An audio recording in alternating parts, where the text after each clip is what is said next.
सातपूर येथे 500 किलो संशयित गोमांस जप्त. विक्री प्रकरणी एक जण ताब्यात. बातमी सातपूर येथून. सातपूर परिसरात सुमारे 500 किलो संशयित गोमांस विक्रीसाठी येणार असल्याची माहिती मिळाल्यानंतर संबंधित ठिकाणी पोलीस व महानगरपालिका प्रशासनाने संयुक्त कारवाई करत मांस जप्त केले असून एका संशयितास ताब्यात घेण्यात आले आहे. मिळालेल्या माहितीनुसार सातपूर देवी मंदिराच्या पाठीमागील कत्तलखाना परिसरात गोमांस विक्री सुरू असल्याची माहिती काही सामाजिक संघटनांना मिळाली. त्यानंतर तेथे नागरिकांची गर्दी झाली. या प्रकरणी सातपूर पोलीस ठाण्याला कळवण्यात आले असता पोलीस तात्काळ घटनास्थळी दाखल झाले. पोलिसांनी जागेची पाहणी केली असता फ्रीजमध्ये साठवलेले मांस, गायीचे पाय व मान आढळल्याची प्राथमिक माहिती समोर आली आहे. सुमारे 240 रुपये प्रति किलो दराने विक्री होत असल्याचेही सांगितले जात आहे. संबंधित मांस जप्त करून पुढील तपासासाठी नमुने पाठवण्याची प्रक्रिया सुरू करण्यात आली आहे. या कारवाईवेळी सातपूर विभागातील नाशिक महानगरपालिकेचे अधिकारी व कर्मचारीही मोठ्या संख्येने उपस्थित होते. पोलिसांनी कायदेशीर तरतुदीनुसार पुढील चौकशी करून आवश्यक ती कारवाई केली जाईल असे स्पष्ट केले आहे.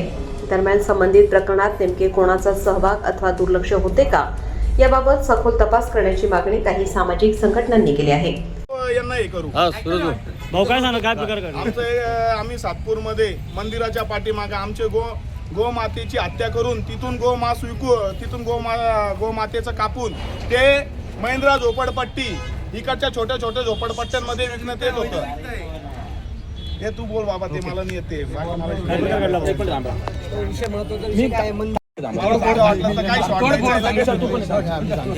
आज या ठिकाणी सातपूरमध्ये गो हत्या सुरू होते असं समोर आलेलं आहे, काय सांगणार?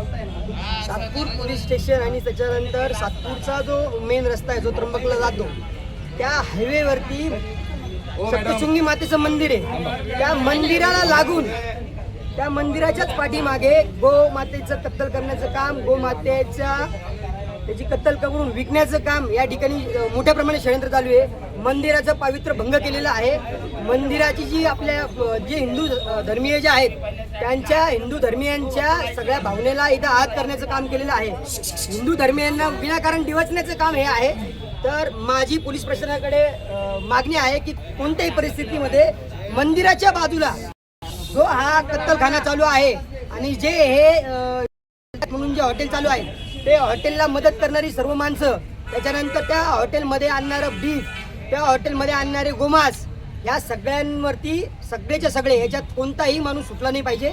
ज्यांनी या प्रकारामध्ये गुन्हा केलेला आहे, ज्यांनी ह्या जे आपण म्हणतो राज्यमाता म्हणतो गोमातेला, त्या राज्यमातेचं पावित्र्य भंग करण्याचं काम आणि हिंदूंना भडकवण्याचं काम ज्यांनी केलं आहे अशा सर्वच्या सर्व माणसांवर कारवाई ही तात्काळ झाली पाहिजे, अशी आमची ही नाशिक पोलिसांना मागणी आहे. सर्वात महत्त्वाचा प्रश्न असा आहे की या ठिकाणी तुम्ही गोमांस म्हणता, हॉटेल व्यावसायिक आहे, तो म्हणतोय गोमातेचं नसून म्हशीचं मटण आहे. साहेब, हा जो विषय आहे, हा जो विषय आहे हा सांगण्याचं काम, त्याचं काम बीफचं आहे, तो म्हणतो ते बरोबर आहे. पण त्याचा विषय जो आहे तो याच्या मागे त्याचं षडयंत्र आहे. तो याच्या मागे गोमांस विकतो. बीफ दाखवलेलं असलं जरी तरी तो बीफचं विकायचं कारण. मी स्वतः माझ्या डोळ्याने बघितलं, फ्रीज उघडून बघितलं, तिथं आपले गाईचे पाय आहेत. गाईचं तिथं सगळ्या गोष्टी तिथं दिसत आहे.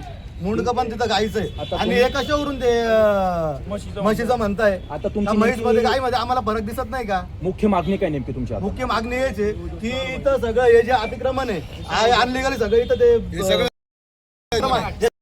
पाहिजे आणि आजच्या पाहिजे.